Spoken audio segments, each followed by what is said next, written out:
Well, ladies and gentlemen, we have the honor this morning of speaking with 94-year-old Mr. Archer. Mr. Archer, is your first name again? Henry Archer. Mr. Henry Archer. Mr. Henry Archer, you have a story to tell about your starting up of the Mount Pleasant Credit Union. Tell us about that story. Mr. Roach, Peter Roach, was sent as an officer to Tobago to explain to people how to run a credit union. And I really took it on, understanding that that credit union can help the poor people. I was working with the government, and a couple of months after, I restrained from government and go into cooperative as a whole. They gave me a scholarship to go to Puerto Rico to study cooperative. I returned, and another one was given to me to go to England. But I was just married with my young family, and I really passed that on to another worker that was in the cooperative, one Mrs. Armstrong. She went to England and did it. Another time they asked me to go to Guyana. Again, I didn't go.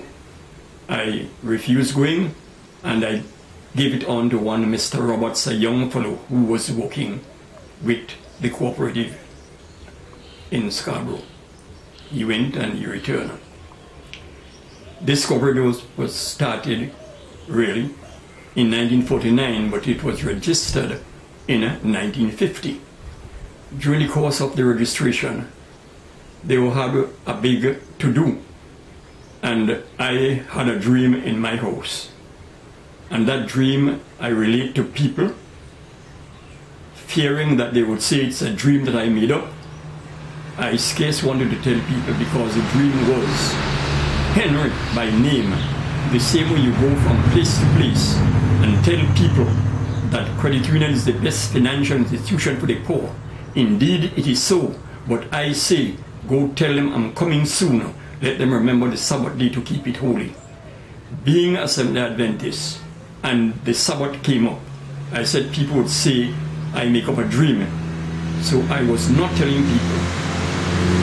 A couple of weeks after, around the same hours in the morning, I was called by name again. Henry, don't you know that you are the only one that's alive that signed the application for the registration of Mount Pleasant Credit Union? Like a thunder, I jumped from my bed. My wife asked what happened.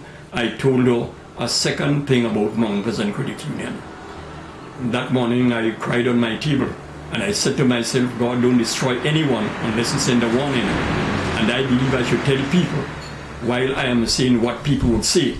Then he confirmed it by asking me to go to Isaiah 54:17.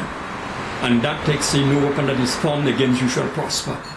And definitely, reading that text, I developed the attitude, and I developed the patience, and I come to the point whether people want to know or not, no weapon that is formed against me shall prosper. Lo and behold, my wife one day said, Henry, why not go into the corporate department and find out if you're the only one that's alive that signed the application? I went into Scarborough to one Mr. Laptis. He did not get it there. He sent to Trinidad. And when it was returned, I was then that day, and I am up to this day the only one out of the 12 people that signed the application to register Mount Pleasant Credit Union. Then I consider again that is another evidence. But I am saying the Lord didn't finish. They were building a church in Canby. And I went up one Sunday speaking to two gentlemen right down the road where the chaps dealing with the plants and so on, under the mango tree. And a man came out from the church, walked down with his finger to my face in the presence of the two other men. Mr. Archer, you have a message to the believer. Are you delivering that message? Mr. Archer, you better go. Without another word, he went back to the church to build.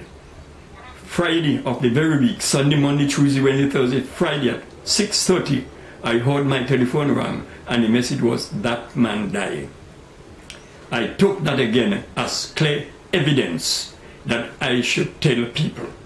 And three texts was given. The first one, as I quoted, Isaiah 54:17. Another one, Acts 2:17. That one state that old men shall dream dreams. And the last one up to this day that I'm standing before you, sir, is 1 Corinthians 4:17. I again feel very concerned because reading the Bible, I know 7 is a very important figure in the Bible. Even commencing from creation, 7 days of the week, and the Bible you have the 7 candlestick, the 7